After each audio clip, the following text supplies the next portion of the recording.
Hi guys, it's Debbie, and today I am back with some very good news, because after nearly 2 years of waiting, just a few hours ago, Warner Brothers announced that Christoper Nolan's new film will be released soon. Well, soon meaning the 17th of July 2020. This means it will be the 5th Christoper Nolan film to be released basically on the same week, as Dunkirk was released on July 13th, Inception on July the 8th, Dark Knight on the 14th, and Dark Knight Rises on the 16th. Christoper Nolan is known for releasing his films and their trailers on very specific dates. So sticking to his usual schedule, we should expect a full trailer at the end of this year around mid-December, but a teaser trailer already this summer. This has happened in the past with Dunkirk, Inception, Dark Knight Rises, so we actually don't have to wait that long to get to see the first images and obtain information about the new film. As many of you know, Christoper Nolan is my favourite director.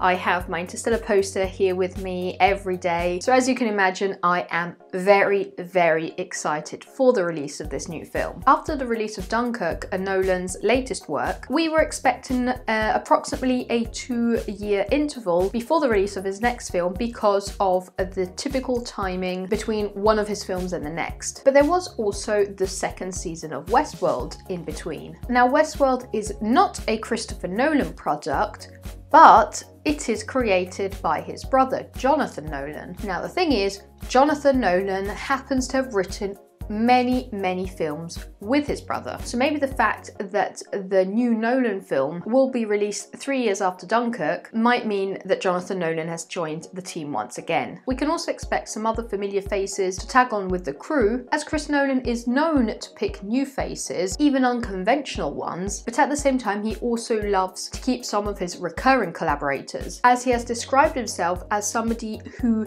leads a team of people he can rely on, who know what they are doing, who are experts at what they do, with himself representing the eye overseeing the work. An image we could compare to an orchestra director. For example, recurring cast members are Cillian Murphy, Tom Hardy, Christian Bale, Michael Caine. Michael Caine in particular is considered by Nolan his good luck charm, so hopefully and probably we will see him in the next film. Then there is, for example, composer Hans Zimmer, who I was lucky enough to see in concert a couple of years ago. I will leave the link to the video of that experience in the description box below, along with all my other Nolan related videos. Hans Zimmer has created the soundtrack for basically all of Nolan's latest works, so I wouldn't exclude the possibility of him returning for this film. Then for cinematography, Christoper Nolan worked for many years alongside Wally Pfister, who is now pursuing his own career as a director, and Nolan has been working alongside Hoyte van Hoytema for his latest films, so maybe he will return for the next one.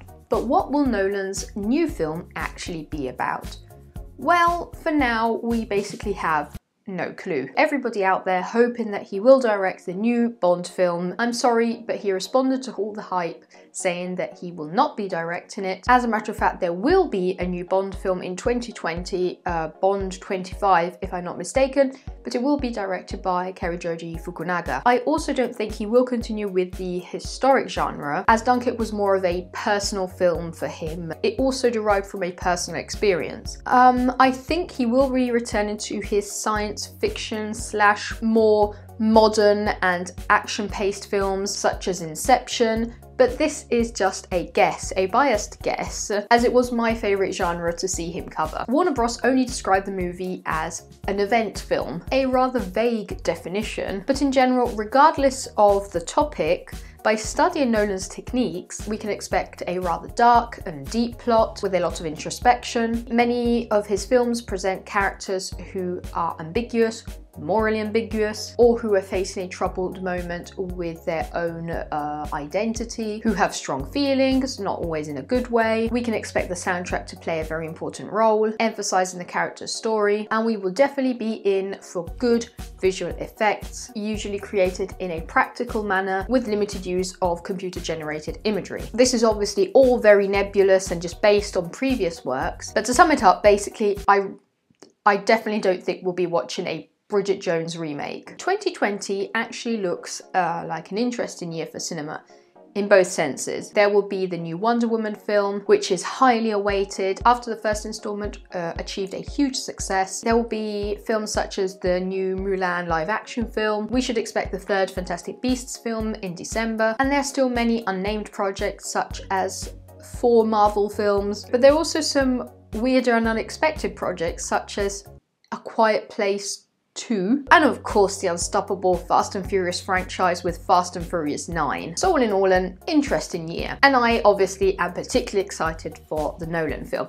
Let me know what your expectations are for the new Christopher Nolan film with a comment down below. I hope you enjoyed this video. If you did, make sure to subscribe, and I'll see you soon. Bye.